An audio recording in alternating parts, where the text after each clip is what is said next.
Hi everybody, Pastor Dale here, looking forward to another visit with you. Today I'm back at Mrs. Barton's house, where we're going to meet another one of her special friends. Hi Mrs. Barton. Hi Pastor Dale. Thank you again for having us out. It's great to have you. Who do we get to meet today? Well, this is Trina. Trina is my daughter Audrey's goat. She's about 11 years old, I think now, so she's getting quite old. We got them when they were babies. Really tiny, like a little Chihuahua puppy. And she's a pygmy goat. And she had a husband, Lenny, but Lenny died a few years ago, so now she lives with Shania the horse, and they're quite happy together.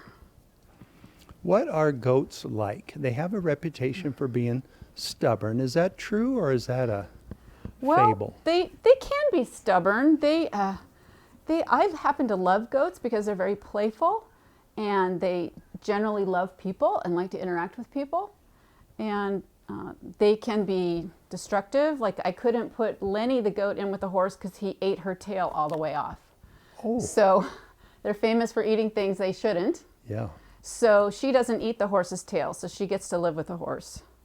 And they're also famous as escape artists, which is why we got a pygmy goat, because they're small and they're easier to keep in. What does she like to eat, and what are her treats?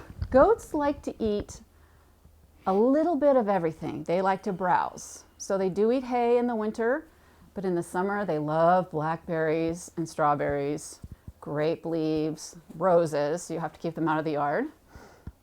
They love weeds. They'll eat a little bit here and a little bit there. That's why sometimes people get herds of goats to eat down their weeds rather than spray them, which is kind of neat. Does Trina like Rocky Road ice cream? I'm sure she would if she was given it. You know, that's my favorite treat. But you don't think of giving ice cream to goats. I'm sorry, you said she's about, how old is she? I don't quite remember, but I think she's about 11 years old.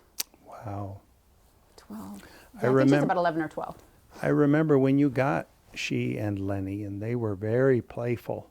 Yeah, when they were little, they climbed all over everything and they played a lot.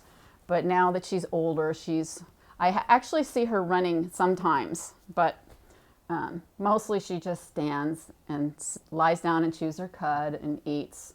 And she's very fond of the horse. So if the horse goes out, she will bleat and make noises. And the horse doesn't like it if the goat goes out. Sometimes we take the goat for a walk, and then the horse makes noises. Mrs. Barton, what is a goat doing when it is chewing its cud? Well, it's a little gross, but they eat whatever they're eating, and then later they lie down and they regurgitate some of that food back up and chew it some more. And that helps them digest it. They eat things that are very hard to digest, and that helps them digest their food. And it also means they can eat all kinds of foods that other animals can't eat because they have that way of extra digestion by chewing it more than once. Goats look to me like they're a lot of fun, but they're also a gift from the Lord, aren't they? They provide meat and milk, and as you say, they're pretty entertaining, huh? They're very entertaining, and they make wonderful pets. We just have loved having them. So yeah, so I would say they're one of God's creatures that He made, and we just appreciate and enjoy them when they're here. When they're stubborn, they kind of remind me of me, because lots of times I'm very resistant to do what is probably wise to do. That's a good point. Goats can be known for being stubborn, and you know what happens to goats that are stubborn? They end up getting locked in small pens, and they don't get to do as much as they might otherwise. Well, I guess that's a good lesson for me, because oftentimes I tend to be a stubborn individual. When I know I should do this or that, that is the wise thing to do. Sometimes I'm resistant, when I always know the best thing is to obey the Lord. In your case, to obey your mom and dad.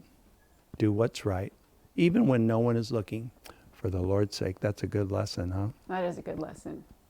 And that's what makes humans humans, because goats will never obey if nobody's looking. You can't trust them. But people you can. Did you hear that, Trina? Trina, you kind of need to hit the gym, honey. It looks like I'm holding an animal with this thing. Little furry thing. Oh, that's a good little microphone.